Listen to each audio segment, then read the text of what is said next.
We'll come back to this in just a moment because responses are just streaming in. And as we did tell you, we reached out to INEC, but they just asked us to just give them a little more time. They're not available at the moment, so who knows if they're waiting for that big 2 p.m. Time before they get back to orders, but we will find out.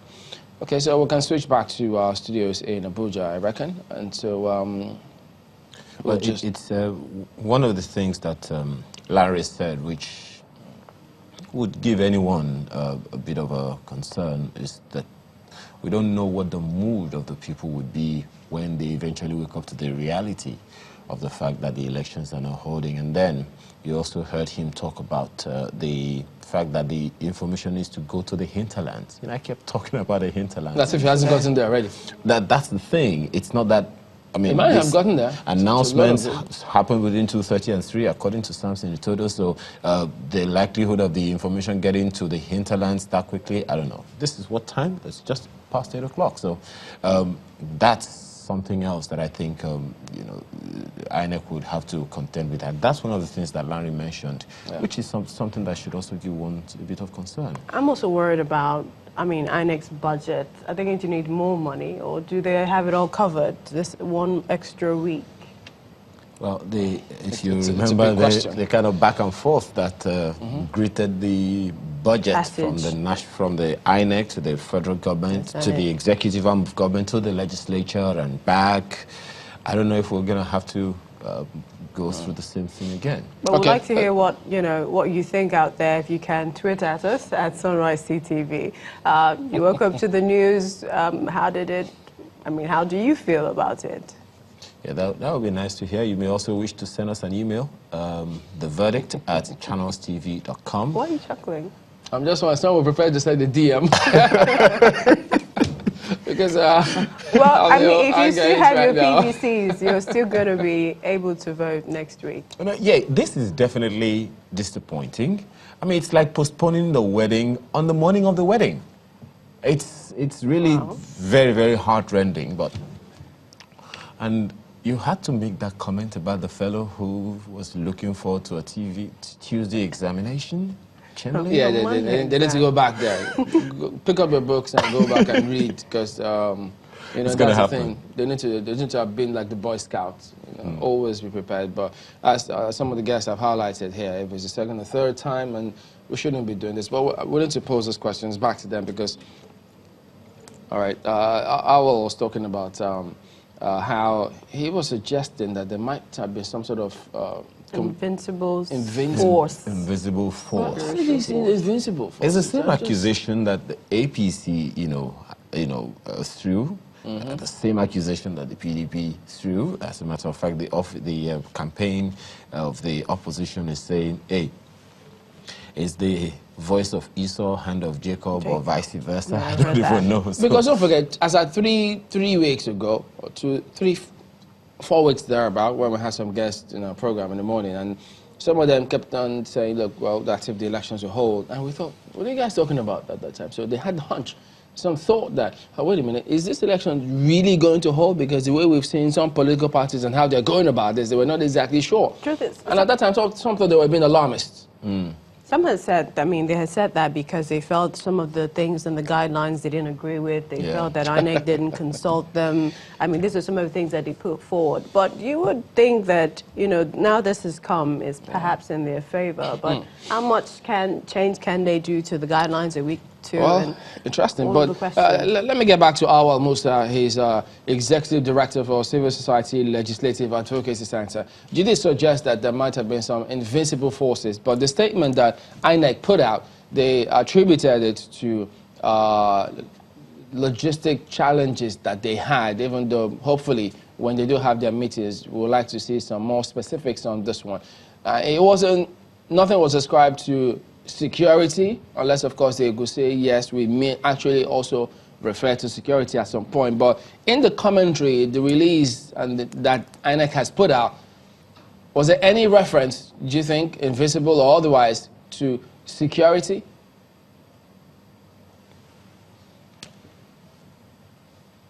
Well, actually, there's no way INEC will come and tell you, that some other forces contributed to what, led to this postponement.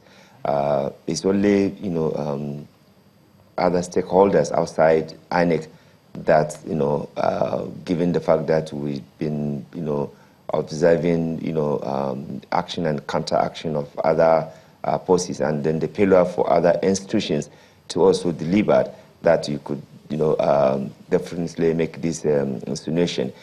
For example, I think one of the reasons why this thing continue to happen is because there's an absence of sanction of, those responsible for ensuring that, we organize election, free of all these, problems. We keep on experiencing this thing because there's no sanction. Nobody is responsible for the failure of his own, responsibility. So, for example, the civilian that was responsible to, send out these, materials, nobody has called them, to order for their, glaring failure. And therefore, even past now, within the INEC, nobody, has been punished from 2011, 2015, and then I am very pretty sure that even this one, people that contributed to this national disgrace, they will also get, without any sanction or without queries. And I think if we continue to do this, we may even experience worse than this kind of scenario tomorrow. And that is why I'm saying that all the forces that are supposed to be responsible for ensuring that, this election is conducted as we are being assured repeatedly, because even as of just some couple of days or hours before the election postponement, we were still, being told that everything is in order, and there was no any reason, whatsoever that, was practically put before Nigerians that, will warrant this. Of course, we as observers, we have got to report from different, parts of the country, from, missing some election materials. For example, Edo, we were told that the Delta, material were sent to Edo, and then Edo materials were sent to Delta. And then, later we also heard that some material did not get to, some part of places in Niger. And, quite number of disturbing things. So even as of 7 o'clock in the evening, we sat down, we reviewed the situation, we, actually focused that there might be some challenges, but it didn't occur to us that it was going to be this expensive, thing that we are going to have. That is to say that this thing was going to, completely postponed. So I am saying that we must ensure that in future we put every institution that are supposed to complement INEC to deliver on the responsibility, given to them. And secondly, we must also ensure that any institution that is supposed to do X, Y, Z, and he or she did not do, there must be consequences, there must be sanction. If you don't begin to apply sanction, people will continue to do whatever they want to do. Thirdly, I think is the whole issue of our underdevelopment that is leading us to this national and global disgrace. Where must we, be procuring, all these things, even outside, business city, or nearby? Mr. Rafsanjani, if I may, you talked about consequences. Unacceptable that other countries. Mr. Rafsanjani, would you say that the INEC chairman should resign, as some people are calling for?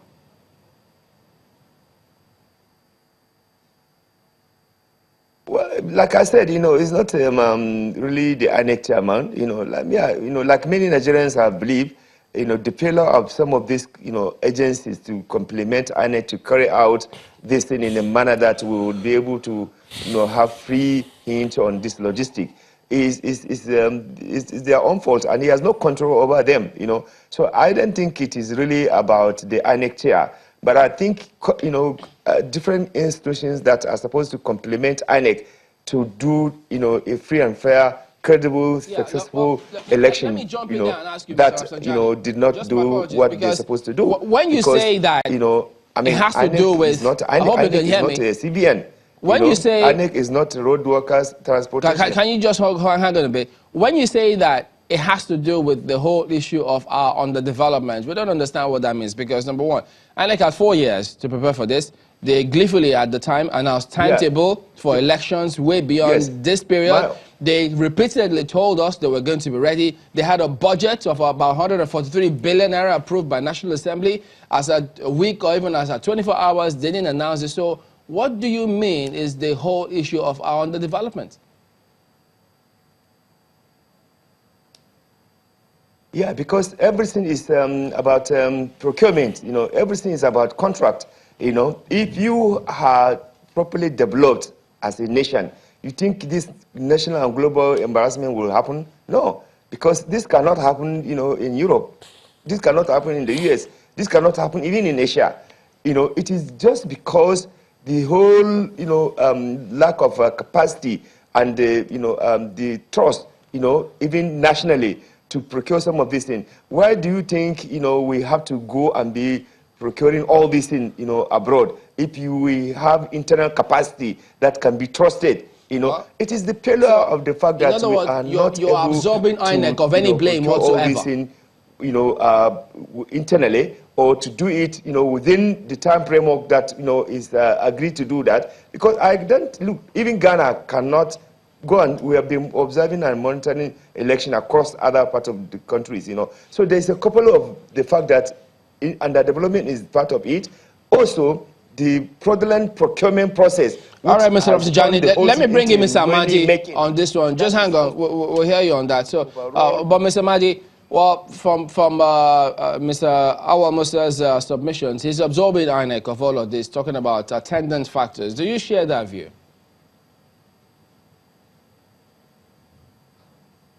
Yes, I totally agree with Awal.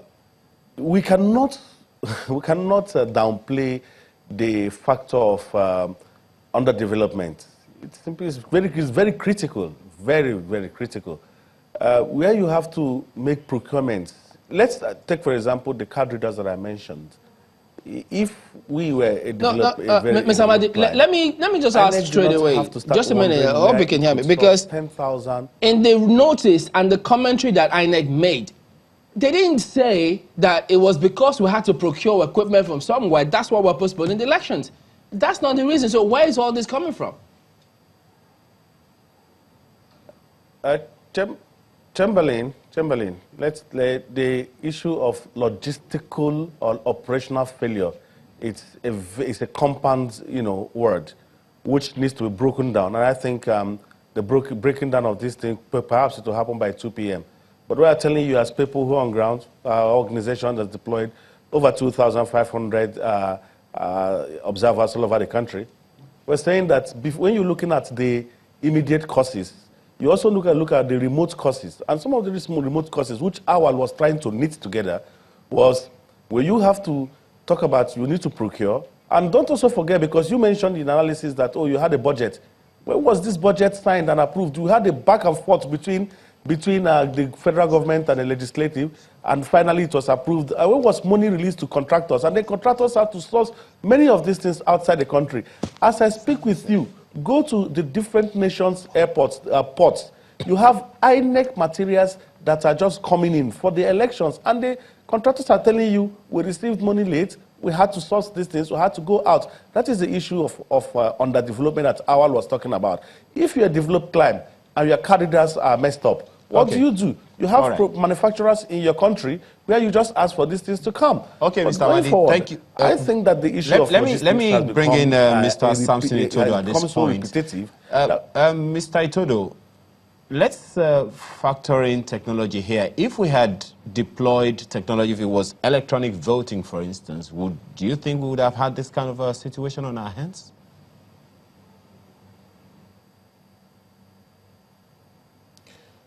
Well, even if it were electronic voting, first, you need to deploy the machines to the polling stations. I hope you know that. And depending on the nature of EVS, electronic voting system that we're using, if you're still going to have a paper trail, it means that machine will still print out the papers, and then you still need the ballot boxes where you insert the papers. So depending on the machines that you use, or the system that you use, you still got logistic issues to deal with. So whether it is manual or electronic form of voting, you still got a fundamental issue, and that's the question about logistics management. And let me also weigh in. And the question is about effective planning. And what we have seen in the course of all our elections, that no matter how you plan and prepare for elections, there are other intervening factors that contribute to whether the success of an election. Because you can have a clear blueprint. And this commission does have a clear blueprint, the election project plan, its strategic plan. It is very, very clear on paper. In fact, it's got a very elaborate logistic plan. But what actually happened? I don't agree that INEC should be absolved of any responsibility. It is the institution that is responsible for conducting elections. And so we need to hold the Electoral Commission responsible. And that's why in my earlier remark I talked about auditing. If there was internal sabotage, then INEC needs to take action. If vendors failed to provide or perform their own responsibility based on the contractual agreement between INEC and the vendors, then those vendors also should be held accountable. But let's look at the legality of this action that INEC actually took. Section 26 of the Electoral Act is very, very clear as to the conditions for either cancellation or postponement of elections. And there are three conditions. First, if there's a national emergency. Second, if there is a national disaster or there is an outbreak of violence. I want to believe that the Commission acted within the ambit of the law, that there was a national emergency, and in this case, it was about the effective management of election logistics. All right. But I still make the point that INEC needs to explain what's transpired. What we know for sure is that the Commission has got the next couple of days. Okay. I think that what the Commission needs to do within the next 5 days, beyond assuring stakeholders, is to go and look internally, check where are areas where deployments were delayed, where materials, appropriate materials were not deployed. Deploy to those we'll leave it at that, Samson. And ensure your logistics arrangement is firmed up before Saturday. All right, then our Musa, Executive Director, Civil Society Legislative Advocacy Center, Samson Itodo, Executive Director, Yaga, and Chima Amadi of the Center for Transparency Advocacy. Gentlemen, thank you for your time this morning. So we'll be back in a moment. Don't go away.